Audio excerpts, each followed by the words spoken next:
Falling into Madness. Session 88, Fungus Among Us, the Rhukaan Draal Airship Incident. In the skies above the goblin nation of Rhukaan Draal, aboard the airships the Big Peas, our tale of adventure and mystery in the world of Eberron unfolds. The vessel, a marvel of engineering and magic, glides through the clouds, casting a majestic shadow over the lands below. Djura, the enigmatic half-sorcerer and half-warlock from another multiverse, sits alone in the extra crew quarters. The silence of the room is broken by a subtle yet ominous movement from within Djura's bag. From its depths, a doll she had stuffed back in just hours earlier begins to stir. In a chilling voice not its own, the doll delivers a cryptic and foreboding message, speaking of a journey to the Valana woods and a mysterious hag under the star Hans's gaze. The words hang heavily in the air, laden with dark portents, as the doll falls back into a haunting silence. On deck, Aemaris, the male water genus sea paladin with the ability to transform into a dragon, and Ceios, the elf ranger accompanied by his flying wolf companion Otis, notice an unusual occurrence. Pink and purple spores float gently through the air, a curious and unexplained phenomenon. Djura, drawn by the sight, joins her companions on deck, stepping into the gentle embrace of the evening air. Old Pirate Scurvy, a character as colorful as his tales, entertains the group with his exaggerated stories of high-sea adventures. He stands near the railing, his storytelling only interrupted by a startling and unforeseen event. As he theatrically throws his drink overboard, a piercing screech cuts through the serenity of the evening. From the mists below emerges the aberrant nightmare roc, a monstrous bird with dark, blade-like feathers and writhing tentacles. In a terrifying display of power, it snatches Scurvy, setting off a chain of events that propel our heroes into action. Ceios, with quick reflexes, shoots at the roc's tentacles, causing Scurvy to plummet towards Eberron below. Djura, in a bold move, dives off the ship, using Thunderstep to teleport near Scurvy and catch him, aided by Otis. The battle with the aberrant roc is fierce and perilous, testing the mettle and resolve of each hero. The creature's ferocity nearly costs Ceios his life and causes significant damage to the ship.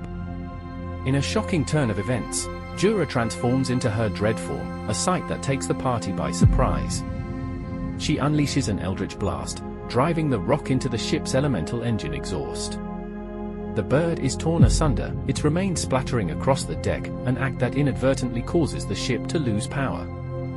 Aemaris ISS, in a display of quick thinking and skill, takes control of the helm, guiding the crippled airship to a precarious landing in Skull Lake. Upon confronting Djura, who now lies amidst the remains of their foe, he learns of her quest for redemption and understanding of her own timeline's failure. Djura's mysterious nature and unknown intentions leave Aemaris wary, yet he allows her to stay on the ship for the time being.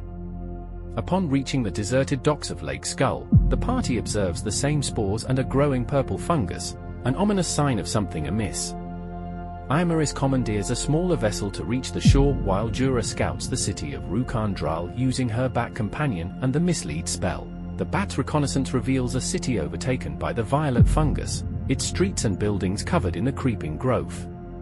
The once bustling city now stands eerily silent and abandoned, a tableau of desolation and mystery.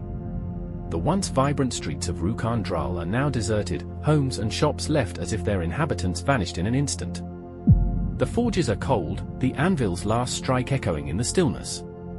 The central plaza, a place of community and life, now hosts a chilling spectacle. The inhabitants, mutated by an unknown force, stand frozen, their breaths shallow, a haunting testament to their lingering existence. A massive Baler, a powerful demon, seemingly commands the void goblins.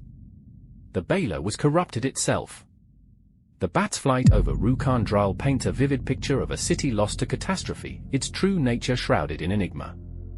As it returns to the party, Djura dispels the spell and shares the disturbing images and findings with the group, including Aemaris, who has now returned from the shore. Djura's revelation that this scenario mirrors the catastrophic events from her original multiverse, implicating Erandis Volume 50 in the spread of the fungus and the corruption, casts a shadow of urgency over the party. In a discussion fraught with gravity, they weigh their options. Rescuing the elves of Arenal, delving into the Mournlands to seek the pieces of the eye and a cure for their dragon marks, confronting the Silver Priestess, or seeking the Hag in Valina, each path holds its own dangers and uncertainties. Ultimately, the decision is made to repair the ship and venture to seaside, a step towards entering the Mournlands. This journey, they hope, could hold the key to removing their dragon marks and breaking a part of Erandis' Vol's phylactery. The fate of the Silver Priestess and the deeper implications of their actions remain questions for another day. As the session closes, the heroes stand united yet burdened by the weight of their choices and the unknown challenges that lie ahead. The eerie, fungus-covered landscape of Rhukaan Draal fades into the distance as they set sail, each mind troubled by the growing darkness spreading across Eberron. Then the camera went black,